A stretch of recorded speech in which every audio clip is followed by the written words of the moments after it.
गुरुर्ब्रह्मा गुरुर्विष्णु गुरुर्देवो महेश्वरा गुरु साक्षात् परब्रह्म तस्मै श्री गुरुवे नमः। तस्मै श्री गुरुवे नमः। तस्मै श्री गुरुवे नमः। बोलो समर्थ सदगुरुदेव संत श्री रामलाल जी सियाग की जय। जय। बोलो शिव अवतारी महायोगी बाबा श्री गंगाईनाथ की जय।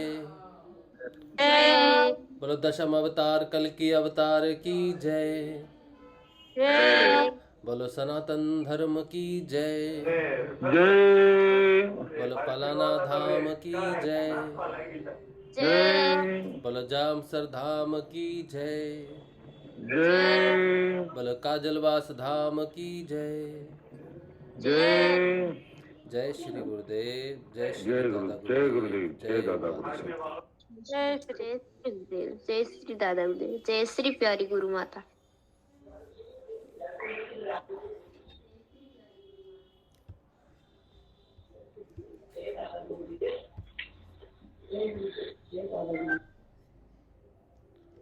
चलिए 7 बज गए। गुरुदेव श्री रामलाल जी सियाग के सिद्ध योग की बात हम करते हैं। सिद्ध योग से जो परिवर्तन आता है, उस परिवर्तन से कुछ प्रश्न खड़े हो सकते हैं आपको, तो आप बात कर सकते हो। अगर कोई बदलाव है आपको दिख रहा है, पता चल रहा है, तो उस बदलाव की आप बात कीजिए। सबको बताइए अपने बदलाव के बारे में। इसके अलावा कोई भी विषय है आपका जिस पे आप चर्चा करना चाहते हैं, साधना का विषय, तो आप चर्चा कर सकते हैं। भैया आज तो पतंजलि का है ना। आज क्या बार है? आज क्या बार है? सैटरडे। हाँ, हाँ। अच्छा, आज पतंजलि है ना। हाँ, मुझे ध्यान में नहीं था सैटरडे, तो उसके लिए तो थोड़ा पढ़ना था मुझे। पढ़ा नहीं मैंने कुछ भी। अब है किताब कौन सा कहाँ है? पतंजलि अष्टांग योग। हाँ, मेरे ध्यान में नहीं था। सुबह मुझे ना एक मैसेज दे देना सोनी, नेक्स्ट टाइम। हाँ, हाँ। जब भी होगा ना सैटरडे को, एक बार मुझे सुबह मैसेज देना जरूर, क्योंकि मैं व्यस्त रहता हूँ तो मुझे याद नहीं रहता बिल्कुल भी।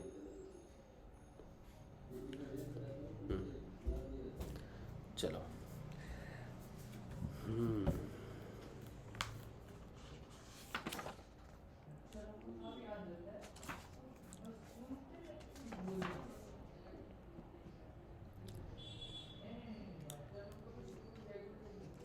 अच्छा, ये तो हो गया था अपना।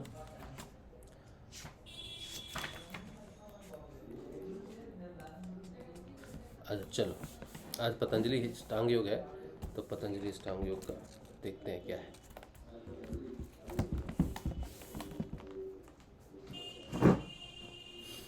हमने कर रहे हैं साधन पाद। साधन पाद 27, 28, 28 सूत्र हमने कर लिए हैं। 29 सूत्र से आज शुरू करेंगे ना। हाँ, कितने सूत्र हुए थे बोलो? 28 तक हो गया था। सोनी, कितने तक हुए थे, याद है तुम्हें? 28। 28 तक हो गए थे। चलो ठीक है।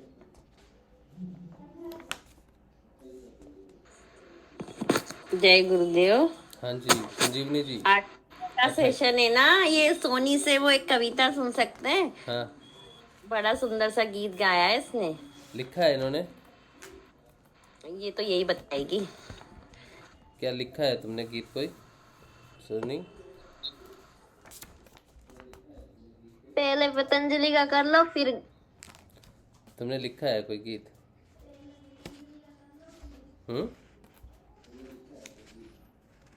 बड़ा सुंदर है।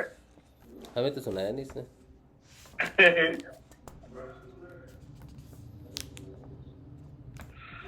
ग्रुप में डाला था इसने। ग्रुप में डालता है वो। मैं ग्रुप में ज़्यादा हलचल वलचल होती है तो देख लेता हूँ, नहीं तो अच्छा चलो सुन लेंगे। तो ये कह रही है पहले पतंजलि, तो फिर इसकी बात रख लेते हैं। पहले पतंजलि आसान ही है बिल्कुल, अब तो कुछ भी नहीं है। तो 29 सूत्र शुरू होता है। पतंजलि जी कहते हैं, यम नियम आसन प्राणायाम प्रत्याहार धारणा ध्यान समाधियो अष्टांगानी। यम नियम आसन प्राणायाम प्रत्याहार धारणा ध्यान और समाधि ये योग के 8 अंग हैं। 29वें सूत्र में जो गुरुदेव ने हमें पूरा रटा दिया है पूरा रट लिया हमने कि क्या है। अच्छा, इसमें है तो वैसे डिटेल है, हमने कई सेशनों में डिटेल में पढ़ा है, लेकिन फिर भी इसमें कुछ दिया हुआ डिटेल वो हम पढ़ लेते हैं, क्या कहना चाह रहे हैं, अगर कुछ एक्स्ट्रा हमें मिलता है तो। कहते हैं ऊपर के सूत्र में बताया गया है कि योग के अंगों का अनुष्ठान करने से चित्त का समस्त मल दूर होकर साधक को विवेक ख्याति पर्यंत ज्ञान होता है। ये यहाँ पर बड़ी इम्पोर्टेंट बात है उर्मिला जी के लिए, अगर वो समझें। उनके पास जो प्रश्न है ना उसका जवाब दे दिया यहाँ पर।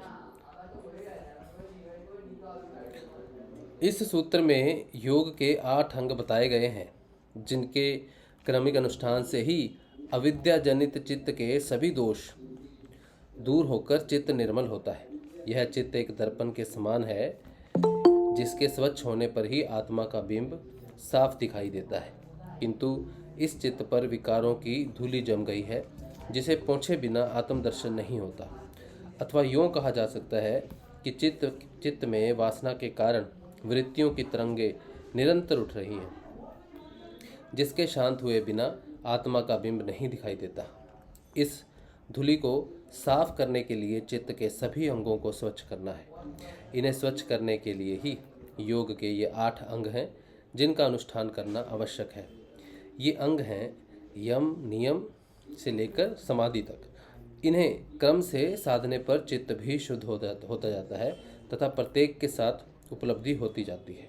यम के सामने से बाहरी आचरण संबंधी सुधार है, नियमों से भीतर का सुधार होता है, आसनों से शरीर की शुद्धि होती है, प्राणायाम से श्वास की शुद्धि होती है, प्रत्याहार से इंद्रियां शुद्ध होती हैं, धारणा से मन शुद्ध होता है, ध्यान से अस्मिता में सुधार होता है तथा समाधि से बुद्धि चित्त का सुधार होता है। इन सब की शुद्धि से चित्त निर्मल होकर सत्य स्वरूप आत्मा का ज्ञान होता है। ये 8 सिद्धियां हैं, जिन पर चलकर ही योग लाभ प्राप्त होता है। दुनिया में जितने भी योग मार्ग हैं वे सब इन्हीं के अंतर्गत आ जाते हैं। अब इस सारे सूत्र में एक बहुत महत्वपूर्ण सूचना हमें ये मिलती है कि जब हम ध्यान में बैठते हैं तो हम सोचते हैं कि हमें कुछ दिखाई नहीं देता। कई बार आत्मा का स्वरूप हम जानते तो हैं कि हम आत्मा है, लेकिन आत्मा क्या है, उसका मूल स्वरूप क्या है, वो हमें नहीं पता चलता। यानी कि इसमें बताया जो गया है कि आत्म रूप में जाने के लिए, यानी कि जो बुद्धि की पराकाष्ठा है, विवेक ख्याति जो अंतिम गति है बुद्धि की, वहाँ तक जाने के लिए हमें समाधि तक जाना पड़ेगा। और समाधि में जाए बिना हमें, गुरुदेव भी ये कहते हैं कि समाधि लगे बिना आपको संपूर्ण ज्ञान विज्ञान की प्राप्ति नहीं होती। तो जो संपूर्ण ज्ञान विज्ञान है वो आत्म दर्शन से ही संभव है।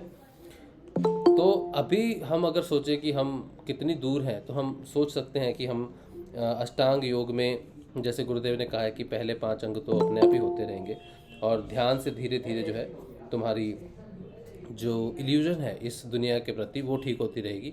और ध्यान इसलिए भी बहुत ज़रूरी है क्योंकि ध्यान से इल्यूजन का अर्थ है कि जो माया है इसकी भोग को भोगने के बाद हमें रियलाइज़ हो जाए कि यार है तो इल्यूजन ही है। तो गुरुदेव ने इसलिए भोग का मार्ग और योग का मार्ग दोनों बताया है, जिसमें ध्यान बहुत महत्वपूर्ण है। ध्यान के माध्यम से पहुंची हुई समाधि का विशेष लाभ इसलिए है कि फिर साधक नीचे गिरता नहीं सभी समाधि से, क्योंकि उसे संसार की गति का ज्ञान हो जाता है। तो इसीलिए उन्होंने कहा है कि जब तक समाधि तक डेवलप नहीं होते तब तक तुम्हें इस बात की रियलाइजेशन नहीं होगी कि तुम आत्मा हो। जब तक तुम इस धारणा को ले सकते हो, अपनी धारणा से अपने मन को शुद्ध कर सकते हो, ध्यान से अपने सामने जो इल्यूजन है इसको दूर कर सकते हो, लेकिन सच्चाई तब तक सामने नहीं आएगी जब तक आपको समाधि नहीं लगेगी। ठीक है, तो मूल क्या कारण हो गया? ध्यान और नाम जप का 2 चीज़ें होगी। पहला, मन को शांत करना, क्योंकि मन में ही जगत समाया हुआ है सारा। और दूसरा, अस्मिता को हटाना ध्यान से। अस्मिता का अर्थ है कि इल्यूजन है क्या पता चले, ताकि वो मन को बताया जाए कि मन बेकार में फंसा हुआ है, तो मन को क्लीन किया जा सके, साफ किया जा सके। तो नाम जप का और ध्यान का इसलिए बहुत महत्व है। हमें क्या प्राप्त हो रहा है ध्यान से, क्या नहीं हो रहा है, ये बहुत ही सूक्ष्म विषय है। अस्मिता बहुत सूक्ष्म विषय है। 30वें सूत्र में वो कह रहे हैं अहिंसा, अहिंसा, स्तय, सत्य, ब्रह्मचर्य, अपरिग्रह, यम। तो यम के 5 अंग बता रहे हैं, जो है अहिंसा, सत्य, अस्तय, चोरी ना करना, ब्रह्मचर्य, अपरिग्रह, संग्रह ना करना, ये 5 यम है। यम की बात हम बहुत पहले कर चुके हैं कि यम हमारे एक्शंस है, यानी कि हम जो भी करते हैं जिसका फल स्वरूप हमें प्राप्त होता है। कलयुग में एक बात है कि कलयुग में विचारों का आपको फल नहीं मिलता जब तक वो घटित नहीं होते। कलयुग की, अब जैसे सतयुग है, जो अलग अलग युग है उनकी अलग अलग टाइमलाइन है। तो अगर सतयुग में किसी के मन में विचार भी कुछ आ जाए ऐसा ना, तो उसका भी उसको कर्म फल भोगना पड़ता है। लेकिन कलयुग में ये बात है कि कलयुग इतना अंधकार में है कि यहाँ पे सभी के मनों में कुलुषितता भरी हुई है, सभी के मनों में कुछ ना कुछ पाप भाव भरा रहता है। तो आपके विचार के अनुसार आपको यहाँ पर सज़ा नहीं मिलती है या फिर कर्म भोग नहीं माना जाता उसको, जब तक वो एक्शन में परिवर्तित ना हो जाए। जैसे ही एक्शन हुआ आप उस कर्म के भोगी हो जाते हो। तो अब जो यम है, यम हमारे उस बाहर के कर्म फल को तोड़ता है, यानी कि हमारे कर्म फल जो जमा हो रहे हैं वो किस प्रकार के कर्म हैं। जैसे पतंजलि ऋषि बताते हैं कि कर्म या तो पाप भरे होते हैं या पुण्य भरे होते हैं, या पाप पुण्य दोनों मिश्रित होते हैं, या पाप और पुण्य से रहित होते हैं। इस तरह से कुछ बताते हैं कर्म। तो यहाँ पर जो यम है ये सबसे पहले हमें हमारे कर्मों में सफाई करता है, कर्मों में सुधार करता है, ईश्वर की तरफ हमें करता है। इसमें जो 5 रूप से हमारे एक्शंस में शुद्धि होती है वो है अहिंसा की। अहिंसा का अर्थ है कि अब अहिंसा सिर्फ बहुत फिजिकल तौर पे की हुई किसी को मार पीट कटाई नहीं है, बल्कि अहिंसा होती है जब हम सूक्ष्म रूप से भी आहत करें किसी को, ठीक है, वो ही अहिंसा है। और सूक्ष्म रूप से दूसरे को अहिंसा करना ही नहीं, बल्कि अपने ऊपर भी अत्याचार करना अहिंसा है। अपने इस शरीर को किसी भी प्रकार का कष्ट देना, सजा देना, वो एक तरह से अहिंसा में आता है। ठीक है, ये बहुत सूक्ष्म तत्व है अहिंसा। कह रहे हैं योग के 8 अंगों में पहला यम है जो बाहरी आचरण संबंधी सुधार करता है। व्यक्ति का आचरण शुद्ध होने पर उसका मन शुद्ध होता है तथा अच्छे संस्कार बनते हैं। अपनी मर्यादा में रहने से दूसरों के द्वारा की गई प्रतिक्रिया से वह बच जाता है। ये बहुत महत्वपूर्ण है, आप में सुधार आता है। इसका साफ अर्थ है कि यहाँ पर स्वाध्याय बहुत महत्वपूर्ण कार्य करता है। यम हालांकि पहला अंग है, अष्टांग योग का यम पहला अंग है अगर इसे हठ भाव से देखें तो, हठ योग के हिसाब से देखें तो। लेकिन अगर सिद्ध योग के हिसाब से देखें तो यम पहला नहीं हुआ, पहला नियम हुआ, क्योंकि नियम अंदर से आपका विचार शुद्धता करता है, आपके अंदर से सफाई करता है। सिद्ध योग में ऐसा ही होता है, बाहर से हम कुछ भी ढकला लूसी या ढोंगी कथा करते नहीं, ढोंगी हरकतें करते नहीं। क्यों? क्योंकि जब तक अंदर से परिवर्तन नहीं आता तो बाहर का परिवर्तन जो है वो सिद्ध योग में कोई किसी काम का नहीं है। तो हठ योग के हिसाब से यम पहला अंग है और सिद्ध योग के हिसाब से यम दूसरा अंग होता है, क्योंकि पहले हमारे विचार बदलते हैं, फिर उसको काम करने का हमारा तरीका बदलता है। ठीक है, तो इन्होंने जो लिखा है, इन्होंने साधना के रूप से लिखा है, तो बाहरी साधना से शुरू किया है, एक्शन से शुरू किया है। तो ये कहते हैं क्योंकि ये जो कह रहे हैं यहाँ पे, व्यक्ति का आचरण शुद्ध होने से उसका मन शुद्ध होता है। ठीक है, तो मन सूक्ष्म है, ठीक है, मन सूक्ष्म है। व्यवहार एक्शन से निर्मित होता है, फिर मन शुद्ध होता है। तो ये नीचे से ऊपर जा रहे हैं, ठीक है। और हम लोग क्या करते हैं, हम लोग का ऊपर से कुंडलिनी आज्ञा चक्कर से नीचे प्रवेश करती है, हृदय में प्रवेश करती है, ऊपर से चक्रों का भेदन शुरू होता है। सॉफ्ट रूप से होता है सारा कार्य सिद्ध योग में।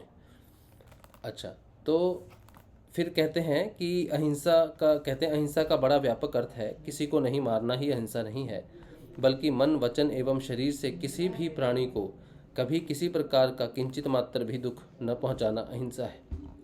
फिर कहते हैं सत्य क्या है? सत्य इंद्रियों और मन से जैसा देखा सुना या अनुभव किया गया है उसे वैसा ही कहना सत्य कहलाता है। ये बहुत महत्वपूर्ण बात इन्होंने लिखी है कि इंद्रियों और मन से जैसा देखा सुना या अनुभव किया गया है उसे वैसा ही कहना सत्य कहलाता है। यानी कि हम कुछ बातें जो होती है कई बार मिर्च मसाला लगा के भी करते हैं ना, वैसा नहीं होना चाहिए। ऐसा सत्य प्रिय तथा हितकर भी होना चाहिए। अप्रिय तथा अहित कर सत्य हो तो भी नहीं बोलना चाहिए, क्योंकि इससे दूसरों को दुख होता है, जो हिंसा है। कपट और छल रहित व्यवहार ही सत्य व्यवहार है। अस्तेय के बारे में कहते हैं, अस्तेय का अर्थ है चोरी न करना। छल से, धोखे से, झूठ बोलकर, बेईमानी से किसी भी प्रकार दूसरे के स्वत्व का अपहरण करना चोरी है। जिस पर स्वयं का न्यायोचित अधिकार नहीं है उसे लेना भी चोरी है। घूस लेना, सरकारी धन की चोरी करना, टैक्स की चोरी करना, झूठे बिल बनाकर सरकारी धन को नाजायज तरीके से प्राप्त करना आदि भी चोरी है। इस प्रकार के धन को न प्राप्त करना ही अस्तेय है। यह भी आचरण शुद्धि है। ब्रह्मचर्या, मन, वाणी तथा शरीर से मैथुन का परित्याग कर वीर्य रक्षा करना ही ब्रह्मचर्या है। साधक का परित्याग कर वीर्य रक्षा करना ही ब्रह्मचर्या है। साधक को इन सब से बचना चाहिए। योग साधना में इसका विशेष महत्व है। यही ऊर्जा योग उपलब्धि में सहायक होती है। अपरिग्रह के बारे में बात करते हैं। योगी को सात्विक जीवन व्यतीत करना चाहिए। आवश्यकता से अधिक धन एवं सामग्री का परिग्रह करने से मन कई प्रकार की उलझनों में पड़ जाता है, जिससे वह स्थिर नहीं रह सकता। स्थिर हुए बिना योग साधना संभव नहीं है। इन आचरणों के पालन से ही बाहरी शुद्धि होती है, जिससे साधना में सहायता मिलती है। 31वें सूत्र में वो कह रहे हैं, जाति, देश, काल, समय अन्वच्छिन्न सार्वभौमा महाव्रतम। कहते हैं उक्त यम जाति, देश, काल और समय की सीमा से रहित सार्वभौम होने पर वह महाव्रत हो जाते हैं। हठ योग में बाहर से जब शुरू करते हैं व्रत के हिसाब से शुरू करते हैं, लेकिन जब वो अंदर स्थापित हो जाता है, फिर आप किसी भी देश में रहो, किसी भी समय में रहो, तो आपके अंदर वैसा वो बदलाव आ जाता है, तो वो महाव्रत है।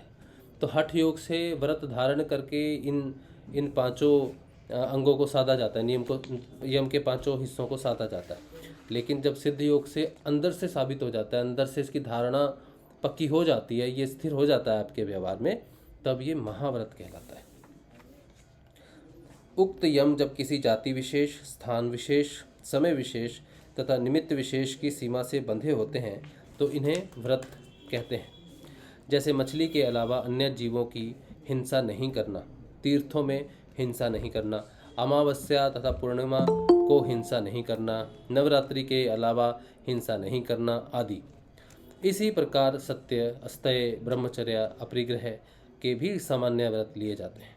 इससे भी चित्त शुद्धि होती है तथा मन को केंद्रित करने में सहायता मिलती है।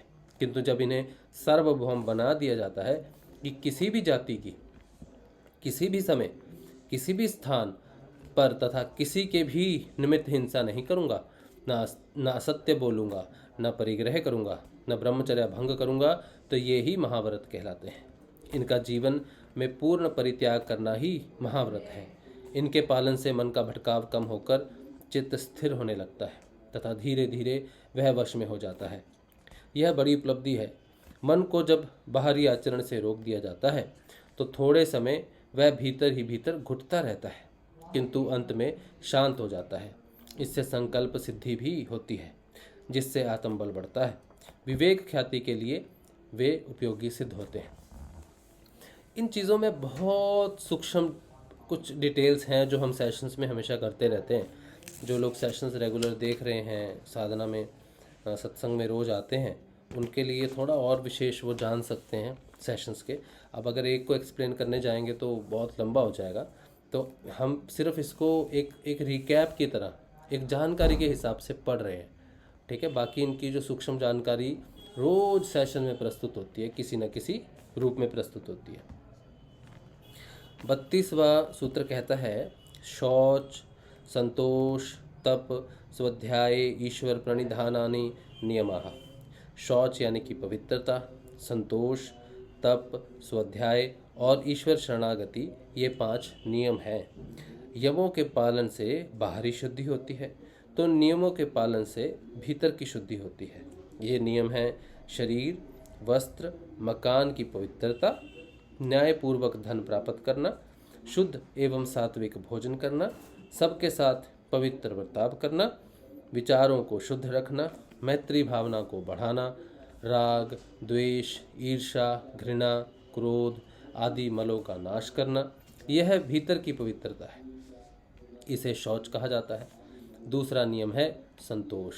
जिस अवस्था परिस्थिति में रहना पड़े उससे संतुष्ट रहना, कर्तव्य कर्म करते हुए जो कुछ प्राप्त हो जाए उसी में निर्वाह करना, वासनाओं को अधिक ना बढ़ाना, उन्हें सीमित रखना, किसी प्रकार की कामना अथवा तृष्णा ना करना, दूसरों की संपदा देखकर ईर्ष्या न करना ही संतोष है। इनसे वृत्तियां शांत होती हैं। इनके सिवाय तप, स्वाध्याय तथा ईश्वर प्रणिधान भी नियम है, जिनका वर्णन इसी पाठ के प्रथम सूत्र में किया जा चुका है। 33वें सूत्र में कहते हैं वितर्क वादने प्रतिपक्ष भावनम। जब वितर्क यम नियमों के विरोधी भाव इन यम नियमों के पालन में बाधा पहुंचावें, तब उनकी प्रतिपक्षी विचारों का चिंतन करना चाहिए। यहाँ से शुरू होता है ध्यान। यम और नियम हमारे व्यवहार स्वरूप हैं। जब ये हमारे जीवन में, ये सिद्ध योग की साधना में जब ये डेवलप हो जाते हैं, इसके बाद ही गहरा ध्यान लगना शुरू होता है। कहते हैं, व्याख्या में कह रहे हैं, मन की प्रकृति ही ऐसी है कि वह किसी एक पर टिकता नहीं, जिसमें निरंतर विरोधी भाव उत्पन्न होते रहते हैं। मंदिर जाने पर घर की बात याद आती है, घर में रहने पर बाहर भागना चाहता है, संसार में रहने पर धर्म की याद आती है, धार्मिक कार्य करते समय वह संसार में भागता है। मन की इस प्रकृति के कारण ही इस सूत्र में कहा गया है कि जब यम नियमों का पालन किया जाता है तो इनके विरोधी भाव हिंसा, चोरी, झूठ, धोखा, भोग आदि के भाव उत्पन्न होते हैं, जिनसे उनके पालन में बाधा पैदा होती है, अथवा संग दोष से या दूसरों के द्वारा स्थाए जाने पर भी ये भाव पैदा होते हैं। पूर्व संस्कारों तथा आदतों से भी ये पैदा होते हैं, जिससे साधक का मन इनसे हटने लगता है। ऐसी परिस्थिति में उन्हें दबाने के लिए इन विचारों के दोष दर्शन रूपी प्रतिपक्षी विचारों का चिंतन करना चाहिए। इसे और अगले सूत्र में स्पष्ट करके कहा गया है। कहते हैं, ये वाला ध्यान से सुनना, ठीक है? मैं जस्ट पढ़ दे रहा हूँ, लेकिन आप ध्यान रखना इस पे। कहते हैं, वितर्क हिंसादय कृतकारिता अनुमोदिता लोभ क्रोध मोह पूर्व का मृदु मध्याधि मात्रा दुख अज्ञान अनंत फलः इति प्रतिपक्ष भावनम। इसके अनुवाद में कह रहे हैं, यम और नियम के विरोधी हिंसा आदि भाव वितर्क कहलाते हैं। ये 3 प्रकार के हैं: स्वयं किए हुए, दूसरों से करवाए हुए और अन्य के किए हुए का समर्थन करना। इनके कारण लोभ, क्रोध और मोह है। इनमें भी छोटा, मध्यम और अधिमात्रा में भेद वाला है। ये दुख और अज्ञान रूप अनंत फल देते हैं। इस प्रकार विचार करना ही प्रतिपक्ष की भावना है। यम नियमों के पालन में यदि इनके विरोधी भाव हिंसा, चोरी आदि पैदा हो तो ऐसे भावों को वितर्क कहते हैं। वितर्क भी 3 प्रकार के होते हैं: स्वयं किए हुए, दूसरों से करवाए हुए तथा दूसरों को करते देखकर उनका अनुमोदन किए हुए। ये तीनों प्रकार के वितर्क यम नियमों के विरोधी हैं। ये प्रतिपक्षी विचार लोभ, मोह, अहंकार, स्वार्थ, क्रोध आदि के कारण आते हैं। इनकी भी मात्रा की तीव्रता के अनुसार 3 भेद होते हैं। ये कभी छोटे रूप में, कभी मध्यम रूप में तथा कभी तीव्र वेग के साथ आते हैं, जिससे साधक अपने ध्येय से विचलित हो जाता है। उस समय साधक को इन पर विचार करना चाहिए कि ये मेरी साधना में बाधा उपस्थित करने आए हैं। ये दुख और अज्ञान रूप अनंत फल देने वाले हैं। इनका परिणाम कई जन्मों तक मुझे भोगना पड़ेगा। ये मुझे नरक में ले जा सकते हैं, मेरे कई जन्म इनसे बिगड़ सकते हैं आदि। ऐसे प्रतिपक्ष की भावना करके इनसे दूर रहकर नियम पूर्वक अपने यम नियमों का पालन करता रहे। यही प्रतिपक्ष की भावना करना है। 35वें सूत्र में कह रहे हैं,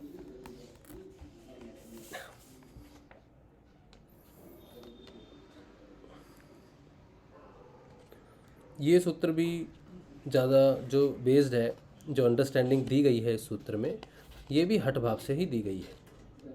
हम जब साधना करते हैं ना, तो हमारा जब मन भटकता है तो हमें उस पर काबू करना है, ऐसा कहा जाता है। और ये बात जब तक हम बाहर से करते हैं ना, अपनी इच्छाओं पे काबू करते हैं, तब तक वो हठ का हिस्सा रहता है, हठ योग का हिस्सा रहता है। लेकिन एक समय आता है साधना में, जब आपको ये समझ में आ जाता है कि मुझे कौन सा कार्य करना चाहिए, वो जो मेरे शरीर की या मेरे मन की या मेरी ज़रूरत की इच्छा है, या तो मेरे शरीर की इच्छा हो सकती है, या मेरे मन की इच्छा हो सकती है, अच्छा लगता है, या फिर मेरे विचारों में मेरे स्वभाव की इच्छा हो सकती है। और दूसरी तरफ होता है समय के अधीन सही कर्म किया हुआ। जब सिद्ध योग की साधना आगे बढ़ जाती है तो आपको बड़ा क्लियरली समझ में आ जाता है कि आपको इस समय सोना है या इस समय आपको कोई कार्य है जो वो करना है, इस समय आपको ये खाना खाना है या सही निर्णय जो है वो क्या है। जैसे कहते हैं ना कि मेरा मन बहुत करता है या मेरे मन में ये बड़ी चीज़ें आती हैं, तो उस समय समझना चाहिए कि मन अपना प्रहार कर रहा है, मन अपना प्रभुत्व जमाने की कोशिश कर रहा है आपकी बुद्धि के ऊपर और आपके शरीर के ऊपर, आपके विचारों के ऊपर। उस समय में साधक को हमेशा सही निर्णय लेना चाहिए। सही निर्णय ना तो मन के अधीन होता है, ना व्यवहार के अधीन होता है, और ना ही शरीर के या किसी इंद्रियों के अधीन होता है। सही निर्णय ही लेना चाहिए, फिर बाद में वही आपका व्यवहार बनता जाता है। फिर वो सही निर्णय लेते लेते लेते लेते आपको सही काम करने की आदत पड़ जाती है, जो बाद में आपको साधना में विवेक ख्याति तक पहुंचने में आपको मदद करेगी। तो जो लोग मन के कारण उदास रहते हैं, उदासीनता रहती है या फिर डिप्रेशन रहता है, ये मन का रोग है। मानसिक रोग कहते हैं ना, तो मन का रोग है। मन अपनी इच्छा से आपको हंसाता है, आपको रुलाता है, आपको खुश करता है, आपको डिप्रेस करता है। मन करता है, आप नहीं होते।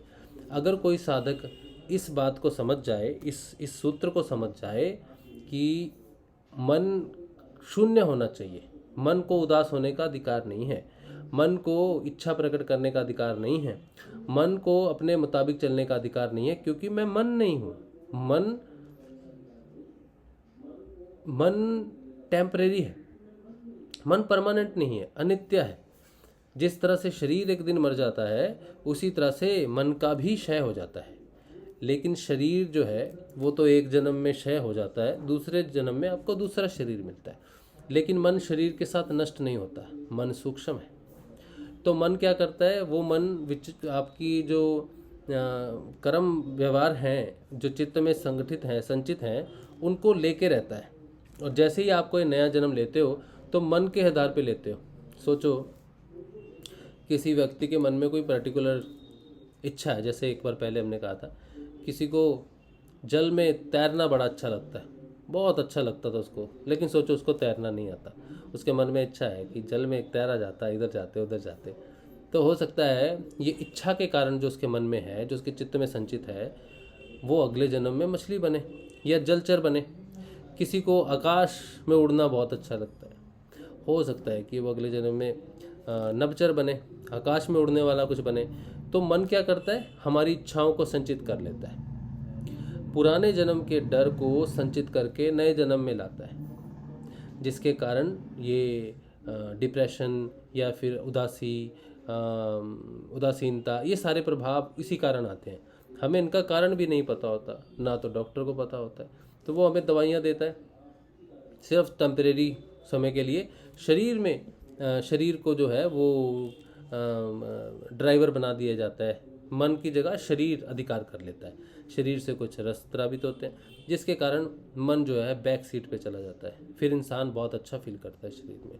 दवाई का असर खुद ख़त्म होता है तो शरीर फिर बैक सीट पे चला जाता है और मन फिर से आ जाता है, फिर से वही बात चालू हो जाती है।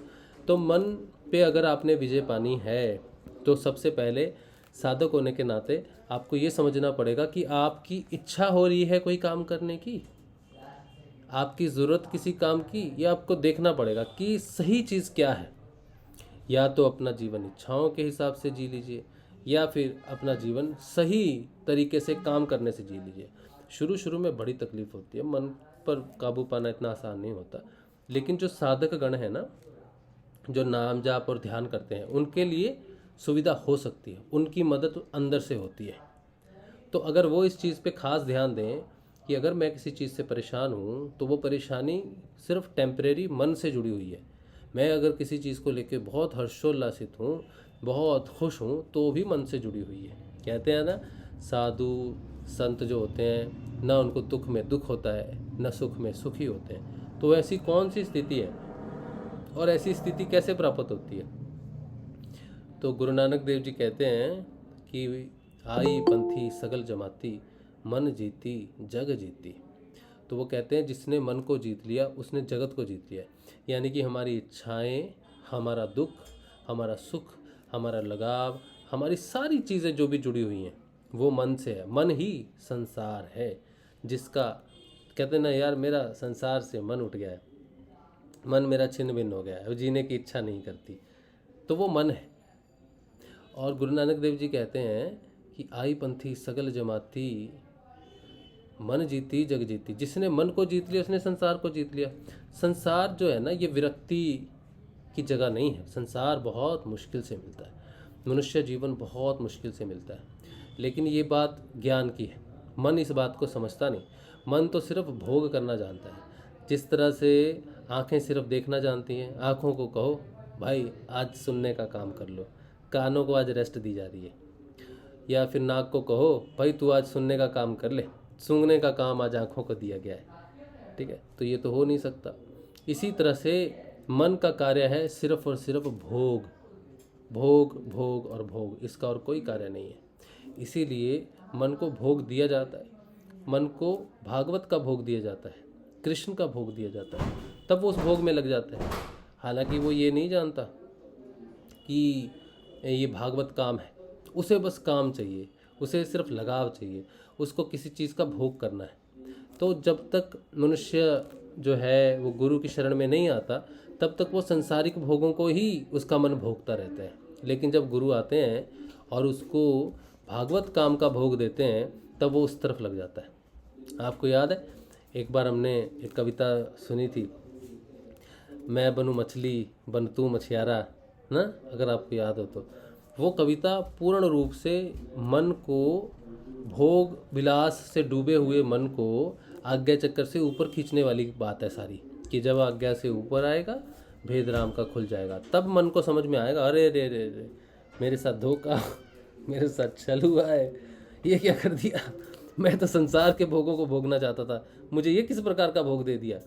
तो कांटा उसने, गुरुदेव ने कहा कि, उसे कहा कि तू भोग भी है मोक्ष भी है बेटा। तो वो भोग समझ के साधना में आ गया। हाँ, तो गुरुदेव ने क्या किया, उसको कांटा दिया भोग का, और उसने जैसे ही भोग को पकड़ा मछली की तरह फंस गया, और उसको जब आज्ञा चक्कर से ऊपर लाए धीरे धीरे खींच के बदलाव करते करते, तब उसे समझ में आया ये क्या था गुरुदेव, अब मुझे वैराग्य पैदा हो रहा है। आवाज कट गई है सर। हैं, आवाज़ कट रही है सबके लिए? नहीं नहीं, उन्हीं की कट रही है, हमारी तरफ से नहीं, साफ आ रही है। अच्छा अच्छा, चलो नथुलाल जी एक बार देख लेना अपना कनेक्शन।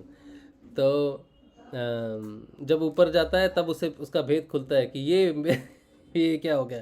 तो गुरुदेव कहते हैं मैंने तो पहले बोला था इस साधना में भोग भी है मोक्ष भी है, तू भोग में फंसा हुआ था मुझे पता है, ऐसे तो तू आने वाला है नहीं। ठीक है, तो तुझे भोग दिया, और ये भी तो कहा था कृष्ण मोक्ष देता है, हैं, और ध्यान तेरा यहाँ लगाना है, यहाँ से नीचे नहीं आना चाहिए। मैंने तो बहुत बार तुझे सूक्ष्म रूप से बताया, तू ही नहीं समझा। हाँ, मैं क्या करूँ, अब तो तू आ गया, अब तुझे कैसा लग रहा है? तो साधक यही कह रहा है, गुरुदेव ये तो आनंद है। तो फिर वहाँ से आनंद की शुरुआत होती है। आनंद चित्त सत्य उस राज्य में प्रवेश करता है, कृष्ण के राज्य में प्रवेश करता है, कृष्ण के साथ योग संभव होता है। तो जब तक भोग है तब तक कृष्ण का योग नहीं है। क्योंकि कृष्ण जो है वो भोगियों से योग नहीं करता, कृष्ण सिर्फ आनंदमयी साधकों से ही योग करता है। इसी बारे में ऋषि अरविंदो ने अपनी मन की पूरी जो थ्योरी जो लिखी है उसमें वो कहते हैं कि 24 नवंबर 1926 को अधिमानसिक देवता का पृथ्वी पर अवतरण हुआ है। कृष्ण ने फिजिकल फॉर्म अटेन की है, यानी कि कृष्ण का हमारे जैसे शरीर में आना हुआ है 24 तारीख 1926 को। तो उसका अर्थ वो कहते हैं कि कृष्ण जब नीचे आ रहे हैं, जो नीचे आया है ना कृष्ण का स्वरूप, वो अधिमानसिक देव है। उसे अतिमानसिक नहीं समझना, वो अतिमानसिक प्रकाश नहीं है। वो तो जन साधारण को, मेरे जैसे आप जैसे मनुष्य को अतिमानसिक के लिए तैयार करेगा। और जब व्यक्ति अतिमानसिक होगा तभी उसका कृष्ण के साथ योग हो सकता है। तो इन नीचे वाले मनुष्यों का मानसिक रूप में कृष्ण के साथ योग नहीं हो सकता, उन्हें अतिमानसिक में परिवर्तन करना पड़ेगा। जैसे ही अतिमानसिक हो जाएंगे कृष्ण का योग शुरू हो जाएगा। अच्छा, फिर अतिमानसिक की अलग व्याख्या है। अधिमानसिक क्या है, अतिमानसिक क्या है, मानसिक क्या है, इसकी बात मैंने बहुत बार की है, अभी नहीं करूँगा। तो फिर क्या होता है, वो जब गुरुदेव आज्ञा चक्र पे बैठ के ऊपर खींच लेते हैं आपको, कहते हैं मेरा ध्यान करो, मेरा ध्यान करो। तो 24 घंटे में ध्यान बदल जाता है उनका। अगर 15 मिनट ही ध्यान मानकर बैठे हो ना आप, तो गलती करके बैठे हो। क्योंकि आज्ञा चक्र पे पहुंचा हुआ इंसान 15 मिनट से मुक्त हो जाता है, वो 24 घंटे के ध्यान में होता है। यही आज्ञा चक्र है। अगर किसी की जिज्ञासा हो ना कि तीसरी आँख क्या है, तीसरी आँख का विस्तार बहुत बड़ा है, तीसरी आँख के बहुत सारे पक्ष हैं। तो अगर सिंपल रूप में अगर आपको तीसरी आँख में समझना है तो ये कोई दिव्य शक्ति वैसी नहीं है जैसी हम समझते हैं, ठीक है। तीसरी आँख का अर्थ है कि हमारी 2 आँखें जो हैं, यहाँ तक इंद्रियों का भोग है, और तीसरी आँख जो है इसके 3 हिस्से हैं, इसके 3 अलग अलग डिपार्टमेंट हैं। हर एक डिपार्टमेंट 2 चक्रों से बंधा हुआ है। 3 ग्रंथियाँ भी इसके 3 हिस्सों को आप मान सकते हो। तीसरी आँख का एक हिस्सा ब्रह्म ग्रंथि है, ब्रह्म स्वरूप है। दूसरा हिस्सा विष्णु ग्रंथि, विष्णु स्वरूप है। तीसरा हिस्सा रुद्र ग्रंथि, रुद्र स्वरूप है। ये तीनों के तीनों जो हैं 6 चक्रों को संबोधित करते हैं। आज्ञा चक्र तक वो 6 चक्र पूरे हो जाते हैं, और ये तीनों ग्रंथियाँ भी 6 चक्रों के अधीन होकर पूरी हो जाती हैं। तो जब तीसरी आँख पूर्ण रूप से खुल जाए, इसका अर्थ है कि 6 चक्र पूर्ण रूप से खुल चुके हैं। 6 के 6 चक्रों का खुलने का अर्थ है कि आपका पूरा शरीर जो है वो प्रकाश में आपको नज़र आएगा। उससे पहले आपको आपका शरीर जो है पूर्ण प्रकाश में नज़र नहीं आएगा। जब हम कहते हैं कि मैं आज्ञा चक्र पर देखता हूँ तो मुझे सिर्फ अंधकार दिखता है, हाँ तो अंधकार ही तो दिखेगा, इसलिए दिखता है छोटा छोटा प्रकाश दिखता है। तो आपको फिर कभी कभी किसी को दिखता है ना सफ़ेद प्रकाश है, तो वो आज्ञा चक्र पे पानी देना पड़ता है। तो आज्ञा चक्र पे प्रकाश का दिखने का अर्थ है कि थोड़े समय के लिए हम उस अनुभूति में हैं, उस जगह पे हैं जहाँ पर सिर्फ प्रकाश ही है। आज्ञा चक्र पूरा प्रकाश में है, ठीक है, सत्य में है। कृष्ण कौन है? ज्ञान में कृष्ण, आनंद में कृष्ण, प्रकाश में कृष्ण। तो वो आज्ञा चक्र में ही वो है। तो कुछ समय के लिए किसी को अनुभूति होती है, तो उस समय के लिए वो टेम्परेरीली वहाँ पर उसकी चेतना होती है। इसीलिए हमें कई चक्रों के रंगों की अनुभूतियाँ होती हैं, तो वो हमारी स्टेट को डिपेंड करती है। और वाइट प्रकाश जो है वो आज्ञा चक्र को संबोधित करता है। अच्छा, तो हम बात कर रहे थे, किसकी बात कर रहे थे? ये मन की बात कर रहे थे। तो अब अगर आप समझो सही तरीके से, तो मन का राज्य जो है वो आपके आज्ञा चक्र से तीसरी आँख से नीचे है। जिसकी तीसरी आँख खुल जाए उसका मन शून्य हो जाता है। उसके बिना तीसरी आँख खुलनी नहीं चाहिए, ना ही खुलती है। इसका कारण ये है कि तीसरी आँख में कुछ ऐसी शक्तियाँ हैं जो पूरे जगत पे अधिकार कर सकती हैं। अब वो कौन सी शक्तियाँ हैं? आज्ञा चक्र पे तीसरी आँख की कौन सी शक्तियाँ पता करना है आपको? चलो पता करते हैं, लेकिन ये बात हमने थोड़ी पहले कर दी शायद।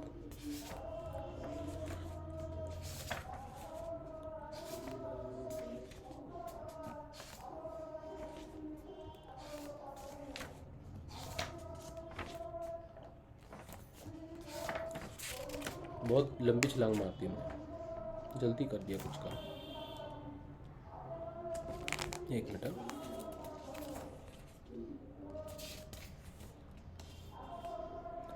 हम सीधे कहाँ पहुँचे पता है? सीधे विभूतिपाद में पहुँच गए। क्योंकि बड़ी ऑब्वियस सी बात है, क्योंकि जहाँ की हम बात कर रहे हैं ना, हम अभी कहाँ पहुँच गए? मन को, जहाँ मन कंट्रोल हो जाए ना, वहाँ पे यम, नियम, आसन, प्राणायाम, प्रत्याहार, धारणा पक्की हो गई, ध्यान लग गया, तो हम आज्ञा चक्र पे की बात कर रहे हैं ना, आज्ञा चक्र पे ही ध्यान लगता है। और ध्यान जहाँ लग गया आज्ञा चक्र पे, तो अपन साधन पाद में जो अष्टांग योग है उसके 7वें अंग तक पहुँच गए, ध्यान तक पहुँच गए। अब बचा सिर्फ समाधि। फिर समाधि के विभिन्न रूप हैं। समाधि सवीस समाधि, निर्दिष्ट समाधि, जिसकी हम बात कर चुके हैं बहुत बार। तो ये जितने सूत्र अभी बाकी हैं हमें पढ़ेंगे, ठीक है। इन सब से हमने छलांग मार लिया, क्योंकि हम सीधा पहुंच गए आज्ञा चक्र पे बात करते करते, यानी कि विभूतिपाद में। तो विभूतिपाद में फिर क्या है ना कि एक जगह पर वो चीज़ आती है,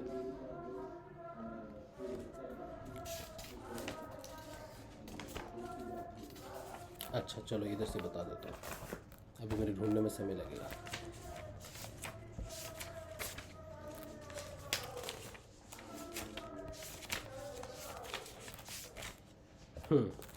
अच्छा, जब आप आज्ञा चक्र पे पहुंचते हो तो आपके जीवन में ये 33वां सूत्र है। विभूतिपाद के सूत्र 33 एवं 36 में कहा है, प्रतिभा द्वा सर्वम, अथवा प्रातिभ ज्ञान उत्पन्न होने से साधक को सारी बातों का ज्ञान हो जाता है। ततः प्रातिभ श्रवण वेदन दर्शन स्वाद वार्ता जयन्ते। प्रातिभ उससे प्रातिभ श्रवण वेदन आदर्श आस्वाद और वार्ता, ये 6 सिद्धियां प्रकट होती हैं। अब ये 6 सिद्धियां हैं, ये तीसरी आँख जिसकी खुल जाए उसको मिलेगी। क्यों? क्योंकि तीसरी आँख 3 हिस्सों में विभाजित होती है। हर हिस्सा 2 चक्रों को मूल रूप से प्रदर्शित करता है या घोषित करता है। तो 6 सिद्धियां 6 चक्रों के हिसाब से, 6 ऊर्जा स्रोतों के हिसाब से होती हैं। जैसे आपका मूल धारा किससे संबंधित है? आपकी नासिका से संबंधित है, आपकी नाक से संबंधित है। दिव्या गंध आना मूल धारा का विकसित होने का एक संदेश है। तो इस तरह से सारे चक्र जब खुलते जाते हैं, आज्ञा चक्र में पूर्ण रूप से सारे चक्र शुद्ध हो जाते हैं, प्रकाशमय हो जाते हैं, तब आपको 6 सिद्धियां प्रातिभ ज्ञान प्राप्त होता है। कहते हैं प्रातिभ का अर्थ है इससे भूत भविष्य और वर्तमान एवं सूक्ष्म ढकी हुई और दूर देश में स्थित वस्तुएं प्रत्यक्ष हो जाती हैं। यानी कि यह आज्ञा चक्र पे होना चाहिए, क्योंकि दृष्टि जो है, पहले तो जब हमारी शुद्धिकरण होता है तो वो तीसरी आँख जो है वो हमारे स्वाध्याय का काम करती है, दृष्टा भाव का काम करती है। लेकिन जब वो पूर्ण रूप से शुद्ध करके ऊपर प्रस्तुत हो जाती है, तब उसका दूसरा जो रूप है, दूसरी साइड है, वो प्रस्तुत होती है जो विभूतियों की है। फिर कहते हैं उसको, गुरुदेव कहते हैं ना, अनलिमिटेड भूत भविष्य दिखेगा। अभी नहीं दिखेगा, अगर अभी दिख जाएगा तो जो चक्कर शुद्ध नहीं है उनमें डर बसा हुआ है। किसी को मृत्यु का डर है, किसी को किसी चीज़ का डर है, हर किसी के मन में कोई ना कोई डर रहता है। इसीलिए ना तो हमें भविष्य देखना चाहिए, ना ही भूत की बातें जानने का हमें अधिकार होना चाहिए, यानी कि बीते हुए समय की। हमें सिर्फ प्रेजेंट में ही रहना है, जब तक हमारी नीचे के 5 चक्कर शुद्ध होकर पूरी तरह से खुल नहीं जाते और पूर्ण रूप से हम किसी भी क्लेश हमारे अंदर ना रहे। जैसे पंचक्लेश की बात होती है ना, राग द्वेष अस्मिता, अभिनिवेश, और ये कौन से राग द्वेष अहंकार, वो सब है ना, 5 क्लेश हैं, उनसे मुक्ति होनी ज़रूरी है। उसके बिना दृष्टि नहीं प्राप्त होनी चाहिए। दूसरी जो सिद्धि है वो है श्रवण की। इससे दिव्य शब्द सुनने की सामर्थ्य आ जाती है। किससे होता है ये श्रवण? जो आपको अनहदनाद सुनाई देता है जब आप हृदय चक्र में प्रवेश करते हैं। कहते हैं ना हम, जब आप हृदय में प्रवेश करने वाले होते हैं, हृदय चक्र खुलता है तो इस शब्द से खुलता है, इस अनहदनाद से खुलता है। तो श्रवण तो कईयों को होता है, ठीक है। वेदन, इससे दिव्य स्पर्श का अनुभव करने की शक्ति आ जाती है, ठीक है। उसके बाद आदर्श, इससे दिव्य रूप का दर्शन करने की शक्ति आ जाती है। आस्वाद, इससे दिव्य रस का अनुभव करने की शक्ति आ जाती है। वार्ता, इससे दिव्य गंध का अनुभव करने की शक्ति आ जाती है, ठीक है। उपरोक्त ज्ञान प्राप्त करने की क्रियात्मक विधि भारतीय योग दर्शन बताता है। मैं इसी दर्शन की प्रत्यक्ष अनुभूति और साक्षात्कार करवाने संसार में निकला हूँ। श्री रामलाल जी सियाग। तो ये सिद्धियाँ आपको प्राप्त होनी शुरू होती है विभूति की, लेकिन तब जब आप साधन पाद से पूरी साधना कर लेते हो। साधना क्या है? साधना है यम, नियम, आसन, प्राणायाम, धारणा और फिर ध्यान में जाना। और ध्यान को 24 घंटे में, जैसे गुरुदेव कहते हैं ना कि नाम जपो सब समय। अब नींद में कैसे जपेंगे? तो ए जपा जाप होता है। इसी तरह से ध्यान भी सार्वभौम है, ध्यान भी 24 घंटे हो जाता है।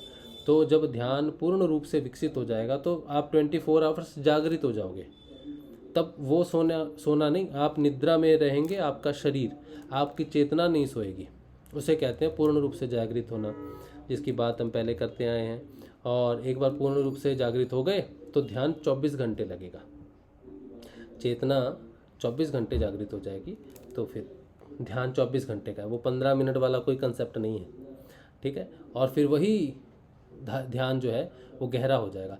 ऐसा नहीं है कि आपको 2 घंटे ध्यान लगता है तो मेरा ध्यान गहरा हो गया है, ठीक है। वो एक स्थिति हो सकती है शुरुआती तौर पे, लेकिन जो समाधि में, जिसे वाकई में समाधि घटित होना कहते हैं, क्योंकि समाधि में क्या होता है, ध्यान कई दिन तक चलता है। जैसे बाबा गंगाईनाथ जी 10 साल समाधि में रहते। हालांकि हमारी वो स्थिति होने की ज़रूरत नहीं है।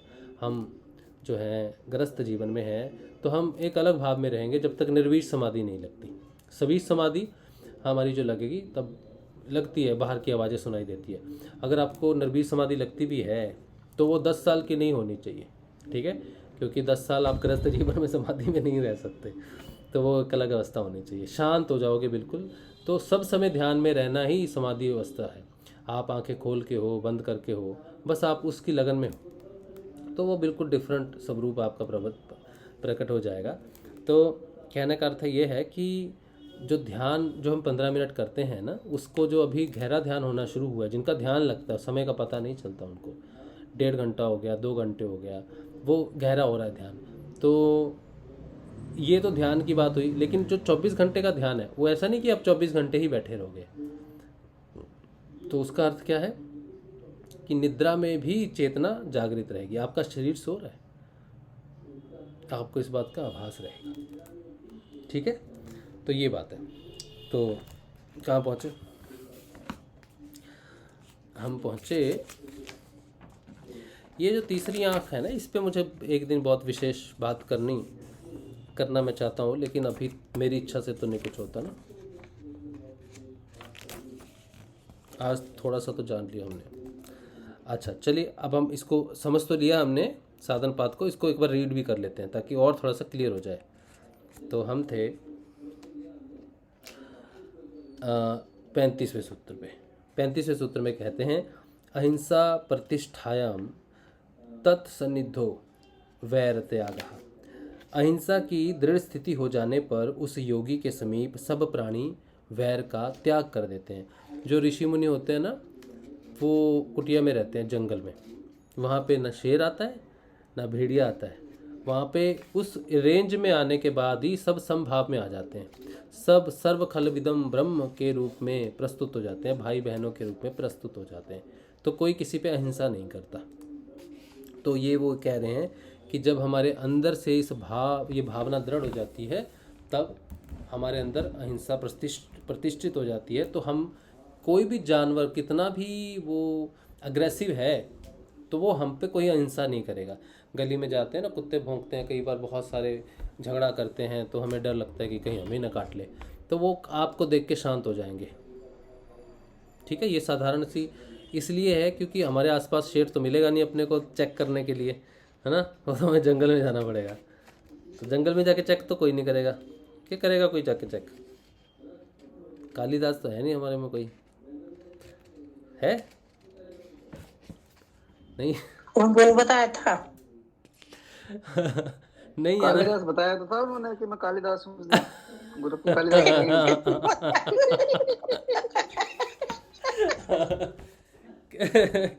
उसने तो तुम्हारे ग्रुप में कालिदास नहीं है?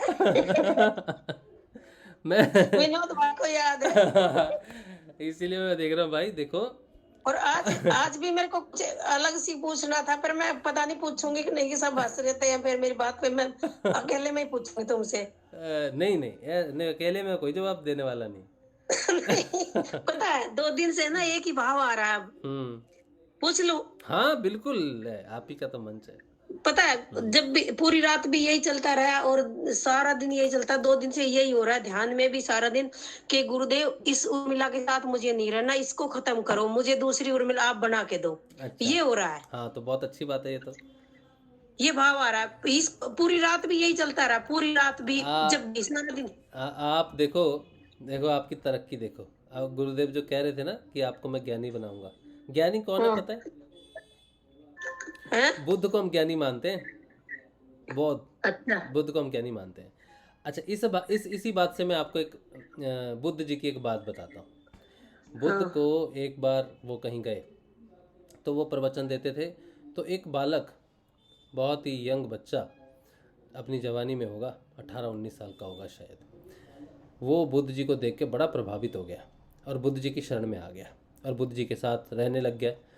घर बार का त्याग शुरू कर दिया उसने क्योंकि बहुत प्रभावित हुआ। तो उसके पिताजी बहुत बड़े व्यापारी थे, तो वो बुद्ध के पास आए तो उन्होंने बुद्ध को बहुत गालियाँ दी और बुद्ध के मुंह पे थूक के चले गए। इतना गुस्सा उनको हुआ, लेकिन बुद्ध ने कुछ नहीं किया, ना तो कुछ बोला और ना ही कोई खास संकेत मात्र दिया। तो वो इतना करके चला गया।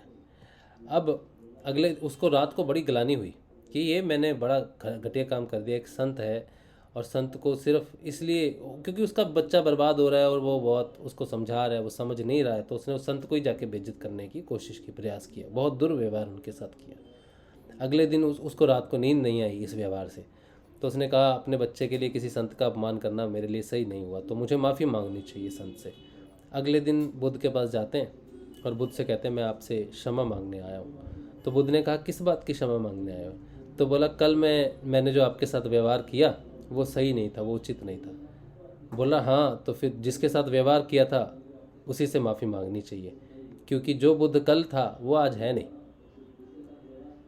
भूतकाल का बुद्ध में बहुत परिवर्तन हो चुका है, कल के बुद्ध में और आज के बुद्ध में परिवर्तन है। इसीलिए आपको जो माफ़ी मांगनी पड़ेगी तो आपको कल वाले से मांगनी पड़ेगी। आज वाले के पास तो आप हो ही नहीं, आप उसके ना तो विचारों में हो और ना ही उसके दोषी हो। तो इस घटना से बहुत शिक्षा हमें मिलती है।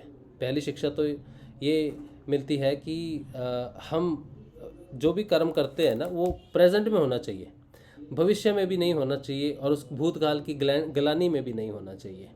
और नित्य प्रतिदिन जो है वो साधक को अपनत्व जो होता है वो छोड़ने की बहुत ज़रूरत होती है।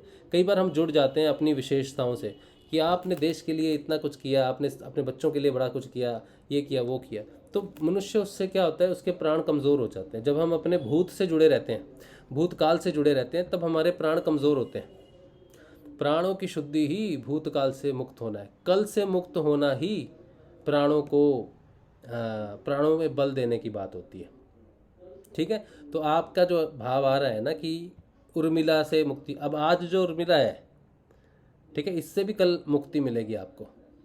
इसका अर्थ है हाँ, इसका 2 दिन से यही चल रहा है भाई मेरा कि आपके पास तो 2 धारी तलवार है, उससे काटो मेरे को। हाँ, इससे इस उर्मिला को काटो, मैं नहीं रह सकती इस उर्मिला के साथ, ये हो रहा है। हाँ, तो ये जो है ना चित्त है, चित्त का संचित कर्म होते हैं कि पीछे मैंने जो भी किया, जो भी विशेषताएं हैं, उस विशेषताओं से मुझे मुक्त करो। मैं हर पल निर्मल रहूं, निश्चल रहूं, स्वच्छ रहूं, हर पल नई रहूं, नई उर्मिला। आज वाली भी, कल वाली भी नहीं, फ्यूचर वाली भी नहीं, आज अभी इसी क्षण है, पिछले क्षण वाली भी नहीं। तो ये बहुत अच्छी भाई बात है। सुनो, ये भी बोलती हूँ नवनीत उर्मिला चाहिए मेरे को, तो ये भी शब्द आता है। हाँ, तो नवनीत वही ना, नई उर्मिला, हर मैं पल बोल रही नहीं। हूँ, जो भी बात हो रही है वही बोल रही हूँ। हाँ हाँ, बहुत अच्छी बात है, बहुत अच्छी बात है, बहुत अच्छी बात है। ऐसे भाव उत्पन्न होना बहुत अच्छी बात है। इससे हम अपने सारे व्यवहार से मुक्त हो सकते हैं, कलेशों से मुक्त हो सकते हैं, अपने प्रति की गई दूसरों की प्रतिक्रियाओं से मुक्त हो जाते हैं। यार उसने तो कल मुझे गाली दी थी, वो तो मेरा दुश्मन है। इसमें कोई दुश्मन नहीं, कोई प्रेमी नहीं, कोई कुछ भी रिलेशनशिप नहीं है। जो आज है, नया है, नूतन है, वो मुक्त है ना। ये बहुत अच्छी बात है, बहुत अच्छा भाव है। ये अकेले पूछने वाली बात थोड़ी है, ये तो सबको बताने वाली बात है। काम चालू हो गया। हाँ, काम चालू हो गया। अरे बुद्ध की तरफ चल पड़े आप तो। बाकी ये तो खतरनाक सा साइन मिल गया हमारे लिए, ये तो चिंता की बात है। कुर्सी हिल रही है मेरी तो, ये क्या हो रहा है? अपनी कुर्सी संभाल ले अब तू। सिंहासन डोल रहे हैं। लेकिन प्लेसमेंट बनना तैयार हो गया, हाँ नींव पड़ गई। हाँ, ये बहुत अच्छी बात है। देखो मैं आपको बताऊं उर्मिला जी, जो ज्ञान प्रदेश है ना, वहाँ पे लोग है नहीं, अकेलापन है बहुत यहाँ पर, ठीक है। वहाँ पर बहुत कम है। और जो इतना बड़ा क्षेत्र है, जैसे एक जगह है ना 2 स्क्वायर मीटर की जगह है, जिसमें 4 लोग खड़े रहेंगे, 2 लोग खड़े रहेंगे, ठीक है, एक लिमिटेड होती है। लेकिन विज्ञान एक ऐसी, आध्यात्मिक विज्ञान एक ऐसा क्षेत्र है जो अनलिमिटेड स्पेस है, अनलिमिटेड है। यहाँ पे कोई कंजशन नहीं है, यहाँ पर किसी प्रकार का कोई तर्क वितर्क नहीं है, यहाँ पर किसी भी प्रकार की कोई भी चिंता, शोक, कंपटीशन कुछ भी नहीं है। ये पूर्ण रूप से मुक्त है, क्योंकि इसमें ऐसा नहीं है कि मैंने ABCD पहले सीख ली, किसी ने बाद में सीख ली किसी के माध्यम से। यहाँ ABCD के कई, क ख ग के कई डिफरेंट आवरण है, कई अनंत ज्ञान है, अनंत। आप सोचो अगर ज्ञान एक होता तो जो ऋषि अरविंदो ने कहा वही विवेकानंद ने भी कहा, लेकिन अलग अर्थों में कहा। शंकराचार्य ने अलग अर्थों में कहा। कितने संत आए, महान संत आए, सबने ज्ञान की बात की ना। लेकिन कहते हैं ना, ये संत कबीर ने कहा है, ये गुरु नानक देव जी ने कहा है। गुरु नानक देव जी ने वही चीज़ को अलग तरह से समझा है। तो परमेश्वर को, भगवान को धारण करने के, ज्ञान को धारण करने के लाखों करोड़, वो अनंत है, उसकी व्याख्या अनंत है। कहता ना, सागर को स्याही करूं, इसको लेखनी करूं, माँ लिखे, धरती पात हो जाए, तब भी इसकी समाप्त नहीं हो सकता। इसीलिए ज्ञान क्षेत्र में प्रवेश करने वाला साधक कभी ये ना सोचे कि इसको प्राप्त हो गया, इससे सुन के मुझे प्राप्त हो जाएगा, या फिर डुप्लीकेट हो जाएगा, कहेंगे इससे सुन के किया है या उससे सुन के किया। अरे अनंत है, जो आप लाओगे ना वो होगा वैसा ही, लेकिन अलग शब्दों में होगा। हमारी भाषा लिमिटेड है, हिंदी, संस्कृत, सारी लिमिटेड भाषाएं हैं, लेकिन व्यक्त करने के कई तरीके हैं। तो यहाँ पर कोई कंपटीशन नहीं, यहाँ पर सिंहासन ही सिंहासन खाली पड़े हैं, अनंत है।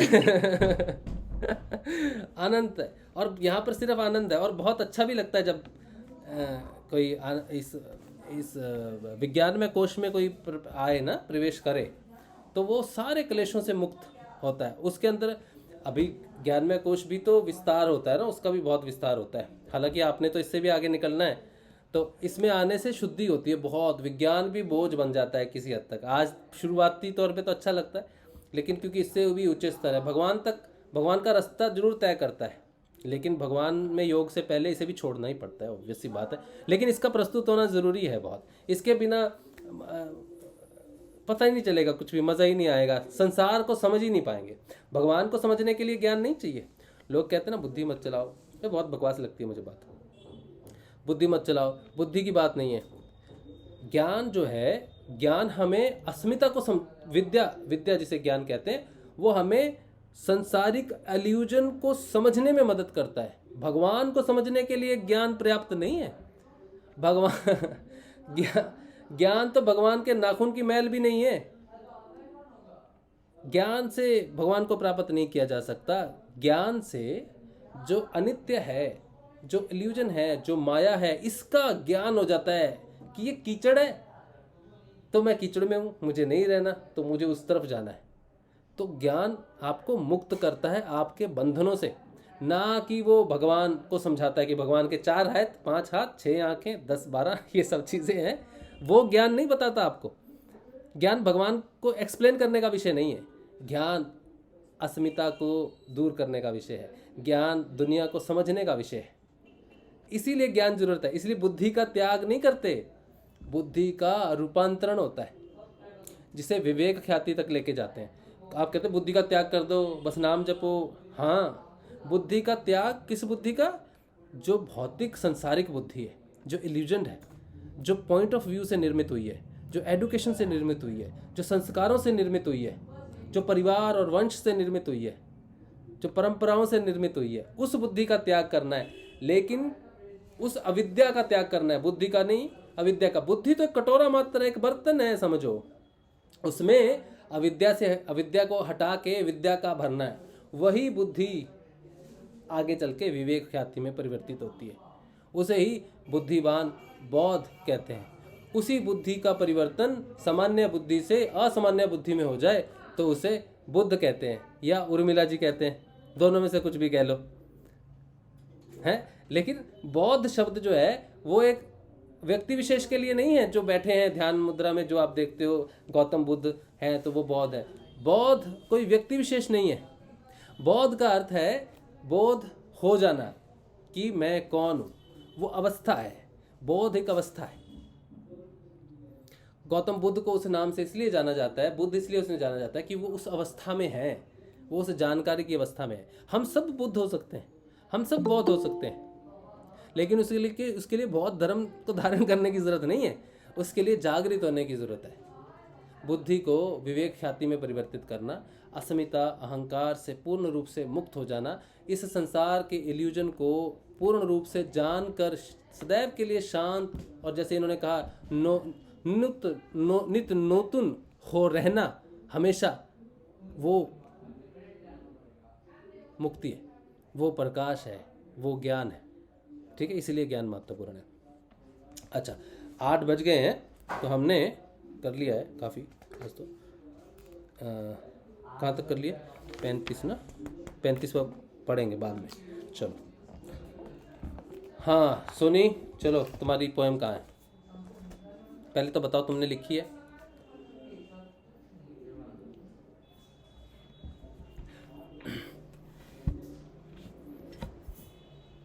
कहाँ? जय श्री गुरुदेव। हाँ, जय श्री गुरुदेव। गाऊं? पहले बताओ लिखी किसने? नहीं, गुरुदेव ने। अरे मतलब तुमसे लिखवाई है गुरुदेव ने? नहीं। हाँ।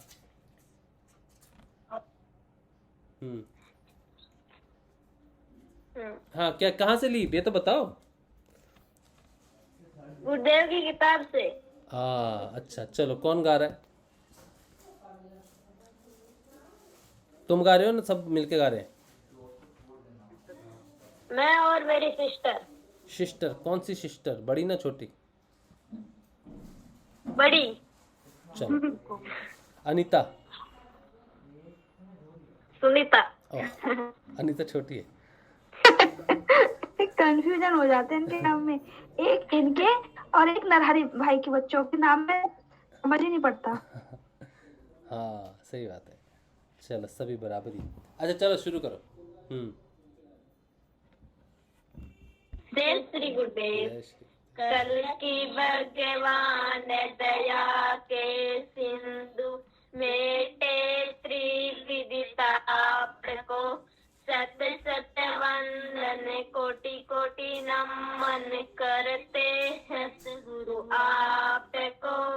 जैसे भी है तुम्हारे हैं चरण में रखना हर जात को। अवतर सद्गुरु गावत पुराण मानव के कल्याण को। पूरी शक्ति जब मिली थी किया गुरु गंगाईनाथ को। सत सत वंदन कोटि कोटि नमन करते सतगुरु आपको। जैसे भी है तुम्हारे हैं चरण में रख हर जात को ध्यान मुद्रा में ऋषि अरविंद दर्शन पायो आपको। अब तो सतगुरु आप अपरंपार मेटो पाप तमाम को। सत सत वंदन कोटि कोटि नमन करते सतगुरु आपको। सगुण निर्गुण दोनों सिद्धियां हो गई सतगुरु आपको। रोगियों के रोग काटो छुड़ाओ नशा जात को। सत सत वंदन कोटि कोटि नमन करते सतगुरु आपको। सगन नाम जपे जो शिष्य लगता प्रिय आपको। कल की भगवान या के सिंधु बेटे त्रिविदिताप को। सत सत वंदन कोटि कोटि नमन करते सतगुरु आपको। जाति पाति और ऊंच नीच सब छोड़ो रूढ़िवाद को। सदगुरु बिना सुने नी कोई अपनी इस फरियाद को। सत सत वंदन कोटि कोटि नमन करते सतगुरु आपको। पूर्व जन्मों में भटक भटक के कर्म कमायो पाप को। मुक्ति का मार्ग अब खुला है जब दर्शन पायो आपको। सत सत वंदन कोटि कोटि नमन करते सतगुरु आपको। धवल वेश में असब पर लिए हाथ तलवार को। अनगिनत शिष्य दर्शन पाते पल भी न भूले आपको। सत सत वंदन कोटि कोटि नमन करते सतगुरु आपको। जैसे भी है तुम्हारे शरण में रखना हर जात को। जय श्री गुरुदेव। जय श्री गुरुदेव। बच्चों बहुत अच्छा गाया आपने। जय श्री गुरुदेव। जय श्री गुरुदेव। बहुत बढ़िया, बहुत अच्छी बात है। चलिए इसके साथ ही आज का सेशन हम गुरुदेव के श्री चरणों में अर्पित करते हैं। ज्योति सोनी गुरु बहन, आप मुझे व्हाट्सएप पे एक मैसेज देना कि आपको ग्रुप्स में ऐड होना है, तो मैं आपको ग्रुप में ऐड कर दूंगा। मेरा नंबर है 8772111139। इस पे मुझे व्हाट्सएप अपना नाम लिख के कहना और ग्रुप में आपको ऐड होना है वो भी लिख देना, तो मैं आपको ऐड कर दूंगा किसी एक ग्रुप में। ठीक है, चलिए आज का सेशन यही रखते हैं। इंग्लिश का सेशन प्रोबेबली 8:30 पे शुरू होगा। और आप सबको जय श्री गुरुदेव। कल सुबह मिलेंगे सुबह के ध्यान में 6:30। जय श्री गुरुदेव। जय श्री दादा गुरुदेव। जय श्री गुरुदेव।